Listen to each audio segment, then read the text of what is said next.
তো যে শ্রীরাম রাধে রাধে, ভারত মাতা কি জয়। বড় ভাই আশা করছি সমস্ত পাবলিক ভালো আছে, ভালো না থাকলে জবরদস্ত ভালো থাকার চেষ্টা করবে। যদি এই চ্যানেল নতুন থাকো তাহলে বড় ভাই গড় করবে, ভিডিওটা দেখবে, যদি মনোরঞ্জন লাগে তাহলে সবকিছু করবে। তো পরিষ্কার গল্প। তো কাকা তুমি ইন্ট্রো লাগাও, সেই লেভেলের video. Namaskar. Welcome to my YouTube channel, Vivek Status Editing. please one like and one comment. Please support and share your friends. Review.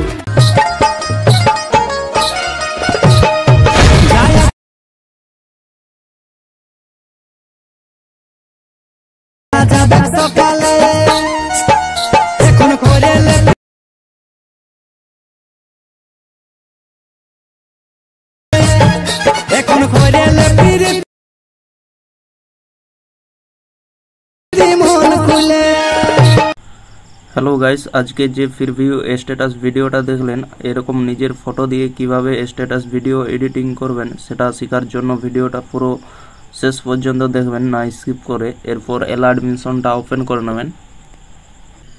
Open করে নেওয়ার পর নিচের দিকে দেখতে পাচ্ছেন প্রজেক্ট লেখাটা, এখানে টাচ করবেন। দিয়ে এখানে বিটমার্ক, song, photo and PNG, effect, এই তিনটির লিঙ্ক ভিডিও নিচে ডিসক্রিপশানে দেওয়া থাকবে, সেখান থেকে আপনারা ইনপুট করে নেবেন আপনাদের অ্যালার্ট মিশনে। এরপর প্রথমে আসবেন ফটো অ্যান্ড পিএনজিতে, আসার পর এখানে টাচ করবেন। দিয়ে এখানে সিলেক্ট অল লেয়ার্স লেখাতে টাচ করে সিলেক্ট অল লেয়ার্স করে নেবেন। দিয়ে আবার এখানে টাচ করবেন। দিয়ে এখানে কপি 8 লেয়ার্স লেখাতে টাচ করে কপি করে নেবেন। এরপর ব্যাগে চলে যাবেন। ব্যাগে যাওয়ার পর এখানে বিটমার্ক সঙ্গে আসবেন। আসার পর এখানে টাচ করবেন। দিয়ে এখানে পেস্ট 8 লেয়ার্স লেখাতে টাচ করে পেস্ট করে দেবেন। ফটো অ্যান্ড পিএনজি সিলেক্ট হয়ে যাবে, দেখতে পাচ্ছেন। এরপর ইফেক্ট আনবো। ইফেক্ট আনার জন্য ব্যাকে চলে যাবেন। ব্যাকে যাওয়ার পর এখানে ইফেক্টে আসবেন। ইফেক্টে আসার পর এখানে ইফেক্ট কপি করে নেবেন। কপি করার জন্য এখানে ছবির মধ্যে টাচ করবেন। দিয়ে নিচে ডান দিকে কোণে দেখতে পাচ্ছেন ইফেক্ট লেখাটা, এখানে টাচ করবেন।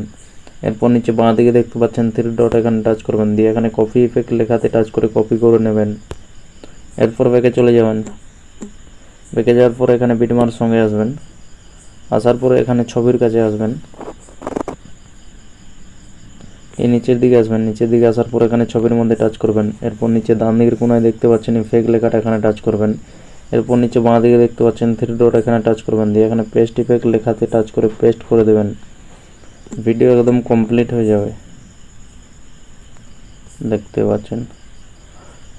এরপর ভিডিও কমপ্লিট হয়ে গেলে ভিডিওটা সেভ করে নেবেন। সেভ করার জন্য উপরে দেখতে পাচ্ছেন ডান দিকের কোণায় তীর চিহ্নটা, এখানে টাচ করবেন। দিয়ে এখানে দেখতে পাচ্ছেন নিচের দিকে এক্সপোর্ট লেখাটা, এখানে টাচ করে ভিডিওটা সেভ করে নেবেন।